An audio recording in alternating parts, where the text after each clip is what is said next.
গরম ভাত সাথে টমেটো ভর্তা। মজার একটা কম্বিনেশন এবং মজার একটা খাবার। আসসালামু আলাইকুম এভরিওয়ান, কেমন আছো তোমরা সবাই? আই হোপ তোমরা সবাই খুব ভালো আছো। আমিও খুব ভালো আছি। হ্যাঁ, একটু অসুস্থ আছি, এখনও একটু সর্দি কাশি রয়েছে, তবে আল্লাহর রহমতে ভালো আছি। আর আজকে আমি তোমাদের সাথে শেয়ার করব একটা নতুন রেসিপি, যেটা আমি নিজেও প্রথমবার ট্রাই করেছি এবং প্রথমবার ট্রাই করাতেই ভাবলাম এটা তোমাদের সাথেও শেয়ার করা যাক। জানি এটা খুব চেনা একটা রেসিপি, তবু আমি এটা আমার মতো করে তোমাদের সাথে শেয়ার করছি।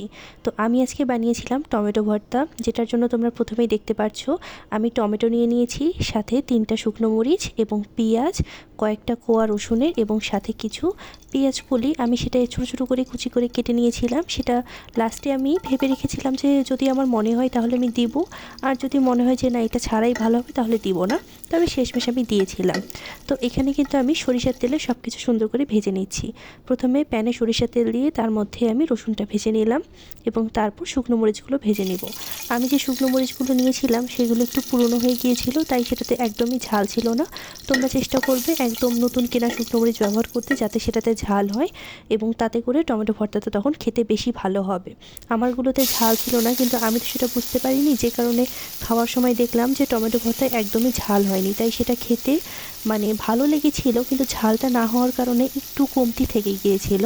তো এখানে শুকনো মরিচ এবং রসুনটা ভাজা হয়ে গিয়েছে এবং তারপর এখানে আমি পেঁয়াজ ভাজতে দিয়ে দিয়েছি। আমি এখানে বেশ অনেকটা পেঁয়াজ নিয়েছিলাম, কেননা যে কোনো ভর্তাতে পেঁয়াজটা আমার খুব পছন্দের।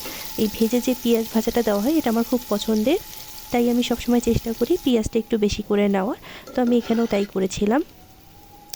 এখানে আমার পেঁয়াজটা প্রায় ভাজা হয়ে গিয়েছে, এখন আমি এটাও তুলে নিব। আর আজকে এই টমেটো ভর্তাটা কিন্তু হঠাৎ করে করছি, এটা যখন আমি করছি তখন কিন্তু প্রায় রাতের 11টা বাজে। আমি ফোন ঘাঁটছিলাম, তো ফোন ঘাঁটতে ঘাঁটতে আমি এই টমেটো ভর্তার রিলটা দেখতে পাই। সেখানে অবশ্য খুব সুন্দর করে করেছিল, বাট আমি তত সুন্দর করে করতে পারবো না, আমার কাছে অত সব ইনগ্রিডিয়েন্টসও নেই এবং অত সব এলিমেন্টসও নেই, যে কারণে আমি যতটুকুভাবে করতে পারছি আমি সেভাবেই দেখাচ্ছি। তো আমি এখানে এই যে টমেটোগুলো এখন দিয়ে দিলাম ভাজার জন্য। টমেটোগুলো খুব হালকা করে ভেজে নিয়েছিল আমি যেরকমটা দেখেছিলাম। তো আমি এখানে বুঝতেই পারছিলাম না যে টমেটো ভাজা হয়েছে কিনা। তো আমি বেশ অনেকক্ষণই ভেজেছি এবং বেশি ভাজতে গিয়ে টমেটোগুলো মনে হয় আমি একটু পুড়িয়েও ফেলেছি, তোমরা সেটা দেখতে পারবে, দেখেই বুঝতে পারবে। তো এখানে টমেটোগুলো আমি একটু উল্টিয়ে দিচ্ছি যাতে ভালো করে ভাজা হয়ে যায়। তো সেই রিলটা দেখতে পেরে আমার হঠাৎ করে মনে হলো যে আচ্ছা, কখনো তো টমেটো ভর্তা করে খাওয়া হয়নি, তো আজকে চলো টমেটো ভর্তা করে খেয়ে দেখি। তখন আমি নিজে নিজেই সেটা ভেবেছিলাম, তো এখন সেভাবে বলছি। তো সেই কারণে হঠাৎ করেই আমি তারপরে সব কিছু কাটাকাটি করে নিই সুন্দর করে। অবশ্য আমি কিন্তু নিজে কিছু কাটাকাটি করিনি, আমি সব কিছু আম্মুর কাছ থেকেই কাটাকুটি করে নিয়েছি এবং আমি জাস্ট শুধু এই সব কিছু ভাজি করে ভর্তাটা আমি করেছি। তো এখানে যে টমেটোগুলো কিন্তু মনে হয় এই পর্যায়ে ভাজা হয়ে গিয়েছে, বাট আমার মনে হচ্ছিল যে না, যদি আবার বেশি কাঁচা থেকে যায় হয়তো বা সেরকম রাখলেই ভালো হতো, কিন্তু আমি একটু বেশি পাকামো করে একটু বেশি ভেজেছি। আর এখানে আরও একটা পাকামো করছিলাম, সেটা হচ্ছে আমি এই ভিডিওতে দেখেছিলাম যে প্যানে থাকা অবস্থায় টমেটোর খোসাগুলো তুলে ফেলছিল। এখন তারা কিভাবে করছিল আমি জানি না, তো আমি সেই চেষ্টাটা করতে যাই, কিন্তু একটু করতে গিয়ে আমার হাত প্রায় পুড়ে যাওয়ার অবস্থা হয়। টমেটোটা তখন অবশ্যই অনেক বেশি গরম ছিল, তাই আমি তখন আর করতে পারিনি। পরে বাকি টমেটোগুলো আমি সেভাবেই তুলে নিই এবং এই যে এভাবে তুলে নেওয়ার পর আমি একটা একটা করে টমেটোর খোসাগুলো সুন্দর করে ছাড়িয়ে ফেলেছিলাম এবং তারপরে ভর্তার যে প্রিপারেশন সেটা আমি শুরু করে দিয়েছিলাম। তো আমি যে ভিডিওটা দেখেছিলাম সেখানে আমি দেখেছিলাম রসুনটা এবং যে শুকনো মরিচটা সেটা আলাদা করে একটা শিলপাটার মতো বাটা, সেটা আমি জানি না সেটাকে কি বলে, কিন্তু সেটা ঠিক শিলপাটাও না, অনেকটা সেরকম দেখতে। সেখানে খুব সুন্দর করে মিহি করে বেটে নিয়েছিল। তো আমি তখন রাতের বেলা শিলপাটায় এটা বাটতে চাচ্ছিলাম না, তাই আমি এটা হাতে যতটা ভালো মিহি করে মেখে নেওয়া সম্ভব ততটা ভালো করেই মেখে নিচ্ছিলাম। তো প্রথমে শুকনো মরিচগুলো ভালো করে গুঁড়ো গুঁড়ো করে নিলাম এবং তারপরে এর সাথে রসুনটা মেখে নিব।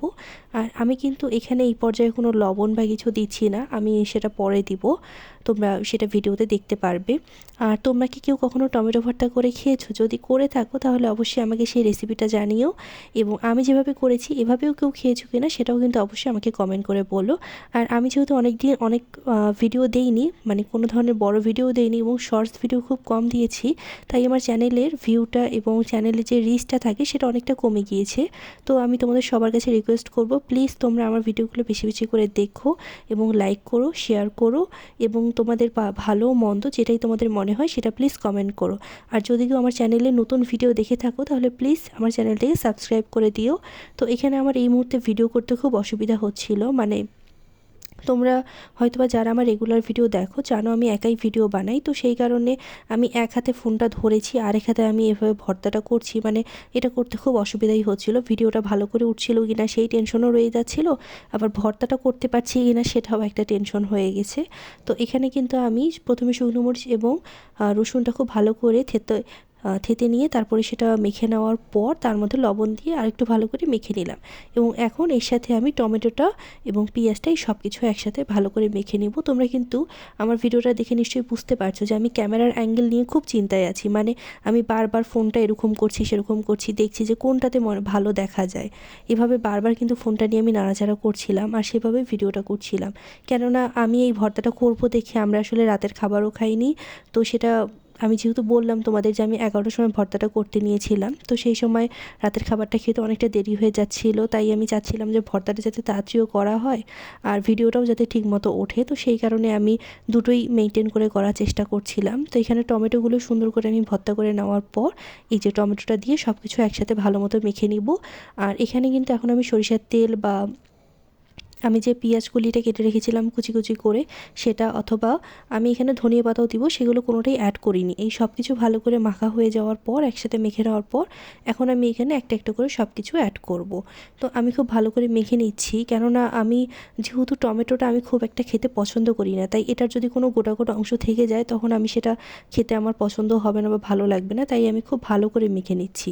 আর এই যে শেষ পর্যন্ত আমি পেঁয়াজ কলিটা দেই, আমার মনে হলো যে এতটুকু যখন কাটা হয়ে গিয়েছে তো সামান্য একটু দিয়েই দেখি খেতে কেমন হয়, দেখা যাক। যেহেতু প্রথমবার করছি, এর পরের বার না হয় না দিয়েই করব, কিন্তু প্রথমবার যেহেতু করছি দিলাম। আর সাথে ধনিয়া পাতা তো অবশ্যই দিব, কারণ ধনিয়া পাতাটা আমার খুব পছন্দের, যে কোনো ভর্তা বা তরকারি, ইভেন পাস্তা নুডলস এই সব কিছুতে আমার ধনিয়া পাতা পছন্দ। তো ধনিয়া পাতাটা একটু বেশি করে নিয়েছিলাম এবং সেটা সুন্দর করে দিয়ে দিলাম। আর এই সব কিছু দেওয়ার মাঝে কিন্তু আমি সরিষার তেল দেওয়ার কথাটা একদম ভুলে গিয়েছিলাম। মানে আমি কিন্তু ভর্তাটা একবার রেডি করেই নিয়েছিলাম খাওয়ার জন্য সরিষার তেল দেওয়া ছাড়াই। পরে আমার ভিডিওটা করতে করতেই হঠাৎ করে মনে হলো যে আচ্ছা কিছু একটা মিসিং রয়ে গেছে। তখন মনে হলো আচ্ছা আমি তো সরিষার তেল দিইনি, সেই কারণেই মনে হচ্ছে। এখন হয়ে গিয়েছিলো আরও বড় একটা টাস্ক, মানে আমি তো এক হাতে ভর্তাটা করছি আর এক হাতে আমার ফোন, এখন আমি সরিষার তেলটা কীভাবে দিব। তারপরে কী আর করার, যে হাতে ভর্তাটা করছিলাম সেই হাতেই সরিষার তেলটা দিতে হলো। পরে অবশ্য আমি বোতলটা ক্লিন করে রেখে দিয়েছি, সরিষার তেলের বোতলটা। তো এখানে সামান্য একটু সরিষার তেল দিয়ে দিলাম, দিয়ে ভর্তাটা আরও সুন্দর করে মেখে নিচ্ছি। বাস এখন আর কিছুই না, এখন শুধু গরম ভাতের সাথে এটা খাওয়ার অপেক্ষা। তো তারপরে প্লেটে আম্মু সুন্দর করে গরম ভাত বেড়ে দিল এবং আমি ভর্তাটা নিয়েছিলাম। সব কিছুই ভালোই হয়েছিল, শুধু তোমাদের তো বলেইছিলাম প্রথমে যে যেহেতু শুকনো মরিচটা একটু পুরনো ছিল সেই কারণে ঝালটা হয়নি, সেটা একটা প্রবলেম হয়েছিল, আর একটু লবণ কম হয়েছিল। তোমরা অবশ্যই ট্রাই করো। ভিডিওটা ভালো লাগলে like share subscribe. Okay bye, thank you.